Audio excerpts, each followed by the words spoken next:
আমাদের ট্রেন প্রায় 2 ঘন্টা লেট করে ফেলেছে। জয় জগন্নাথ।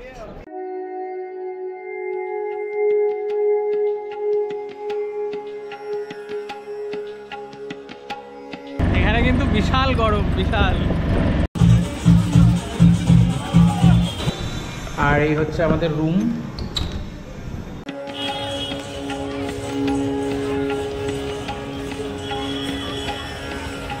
টেস্ট যাই হোক, সার্ভিস আরো জঘন্য। ভালোভাবে পুজো দিয়েছি।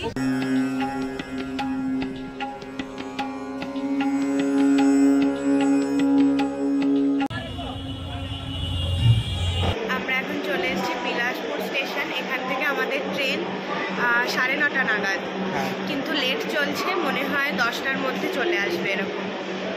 ট্রেনের অপেক্ষা করতে করতে বেশ খিদেও পেয়ে গেছে, তাই সবাই মিলে ভেজ প্যাটিস খাচ্ছি। আর বলতে বলতে আমাদের ট্রেনও চলে এসছে। Hello everyone, good morning. আমাদের ট্রেন প্রায় 2 ঘন্টা লেট করে ফেলেছে। এখন বাজে 9:30। 9:30তে আমাদের পুরী পৌঁছে যাওয়ার কথা ছিল, কিন্তু এখন আমরা ভুবনেশ্বরে পৌঁছেছি।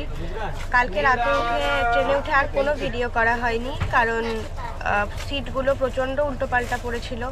আমার আর মায়ের একসাথে পড়েছিল, কিন্তু ওর আর বাবার দুজনেরটাই দূরে পড়েছিল। আমাদেরটা B2, ওরটা B3 আর বাবারটা B4। আজকে শনিবার, তো শনিবার তো ট্রেনের খাবার আমরা কিছু খাই না। বাড়ি থেকে পরোটা নিয়ে আসা হয়েছিল। ওদিকে রাজুদা 20 টাকায় 3টে পরোটা দেয়, আর এদিকে রাজুদি 20 টাকায় 5টা পরোটা দিয়েছে আমাকে। কলা আছে, নাড়ু আছে এর মধ্যে, এই দিয়েই আমরা খাবো এখন।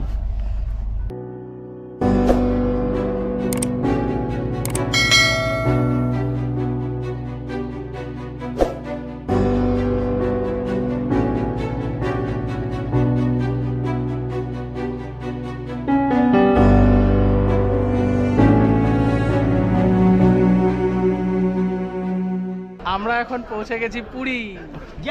জয় জগন্নাথ। আমরা এখন অটো বুক করলাম, এই তোমার হোটেলের দিকে যাচ্ছি। এখানে অটোওয়ালাদের মোটামুটি স্বর্গদ্বারের বিচের রেট হচ্ছে 200 থেকে 150, ঠিক আছে?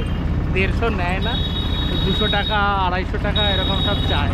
300 টাকাও কেউ কেউ চায়। একটু বার্গেনিং করে 150 বলবে, 150 থেকে বললে একটু উঠে আমাদের যেমন কাকা 180 টাকাতে মেনেছে।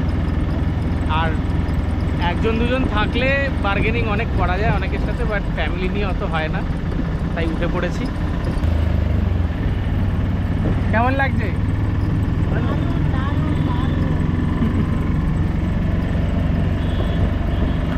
এখানে কিন্তু বিশাল গরম, বিশাল। জ্যাকেটটা খোলা হয়নি, ঘেমে যাচ্ছি।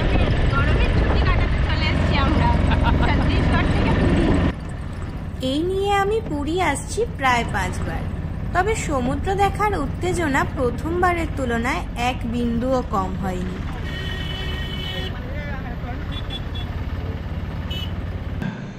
আমরা এইমাত্র পৌঁছালাম আমাদের হোটেলে, হোটেল পেটাল রিজেন্সি।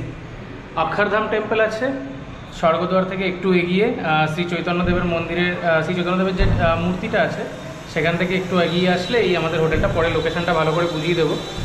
আর এই হচ্ছে আমাদের রুম।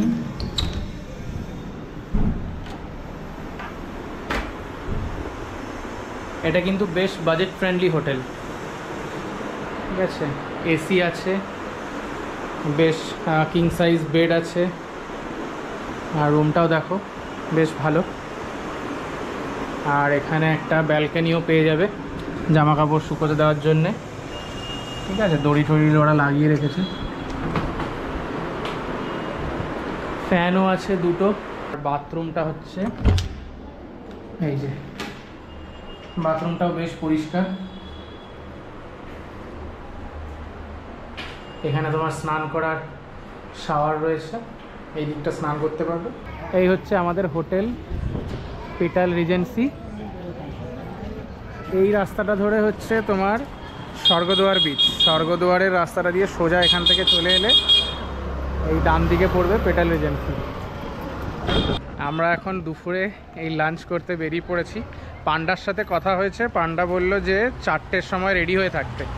4টের সময় মানে মন্দিরে পৌঁছে যেতে বললো 4টের সময়, তখন আমাদের দর্শন করিয়ে দেবে।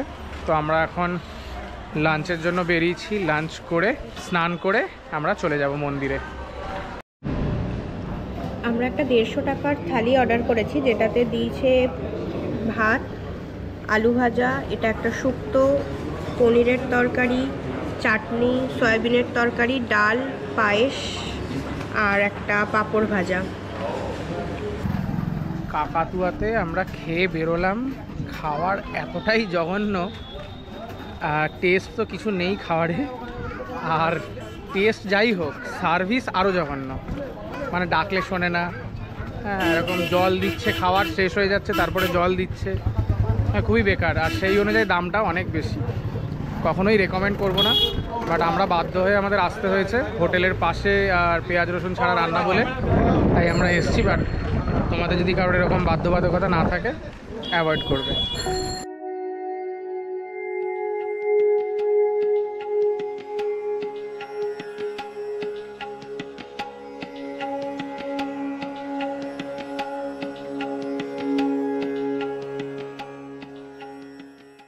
এখন ঘড়িতে বাজে 3:45, আর আমাদের পান্ডার সাথে কথা হয়েছিল, তিনি আমাদের 4টে নাগাদ আসতে বলেছিলেন। তো আমরা পশ্চিম দুয়ারে আসতে বলেছিলেন, তো আমরা এসে একটু ফটো তুললাম।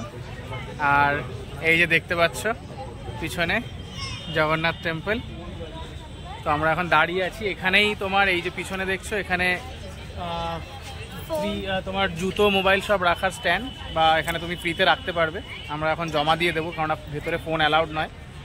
আর আগে পুজো দিয়ে নিই, তারপরে বাইরে এসে আবার কথা হবে। আমাদের পুজো দেওয়া হয়ে গেছে, খুব ভালোভাবে পুজো দিয়েছি। আমাদের যিনি পান্ডা ছিলেন, উনি খুব সুন্দরভাবে আমাদের দর্শন করিয়েছেন। ওনার কন্ট্যাক্ট ডিটেলস আমরা ডেসক্রিপশন বক্সে দিয়ে দেবো। ওনাকে কিছু টাকা দেওয়া হয়েছে প্রসাদের জন্য, উনি প্রসাদ আনবেন বলে আমরা এখানে বসে কিছুক্ষণ অপেক্ষা করছি।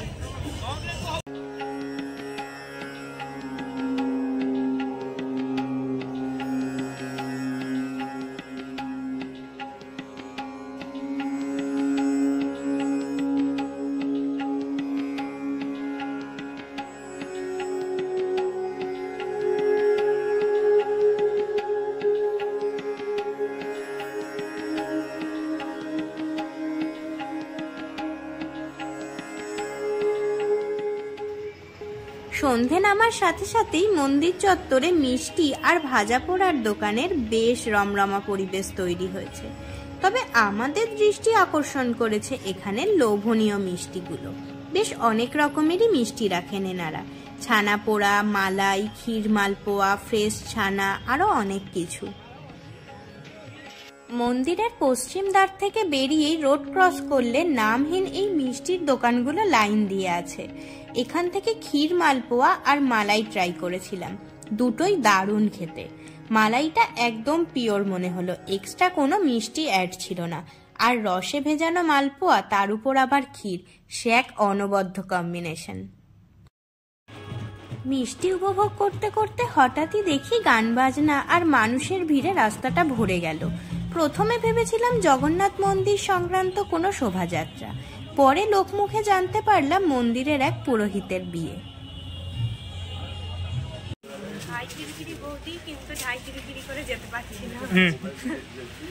দোকানে চারিদিক দিয়ে ঢাই কিরিকিরি বলে যাচ্ছে আমাদেরকে, কেন জানি না। তাড়াতাড়ি আমাদের পান্ডা নিয়ে কি বলছি, আমরা মানে হোটেলের রিসেপশনের থেকেই এই পান্ডার কথা জিজ্ঞেস করেছিলাম, তো ওনারাই ঠিক করে দিয়েছিলেন পান্ডা। এত সুন্দরভাবে আমাদের দর্শন করিয়েছে বলার মতো না, প্রচণ্ড সুন্দরভাবে দর্শন করিয়েছে। আজ আর সমুদ্রে বেশিক্ষণ সময় কাটাতে পারিনি। জার্নি করে এসে পুজো দেওয়া, একটু ঘোরাঘুরি করে বেশ টায়ার্ডও লাগছিল। আর অন্যদিকে জগন্নাথ দেবের ভোগ প্রসাদও গ্রহণ করার ছিল, তাই তাড়াতাড়ি ঘরে ফিরে এলাম। আমাদের এই ভোগ প্রসাদ পুরোটাই আমাদের পান্ডা জোগাড় করে দেন। মন্দিরের ভিতরে কাউন্টার আছে, সেখান থেকে কুপন কেটে ওখানে বসেও খাওয়া যায়। আমরা যেহেতু রাতের খাবার হিসাবে প্রসাদ গ্রহণ করব ভেবেছিলাম, তাই পান্ডাকে বলে 4 জনের জন্য 1000 টাকার বিনিময়ে এই 5 পদের ভোগ আনিয়ে নিই। এছাড়াও মন্দিরের বাইরে আনন্দবাজারে বিকেলে এই ভোগ প্রসাদ বিক্রি হয়, তোমরা চাইলে সেখান থেকেও কিনে নিতে পারো।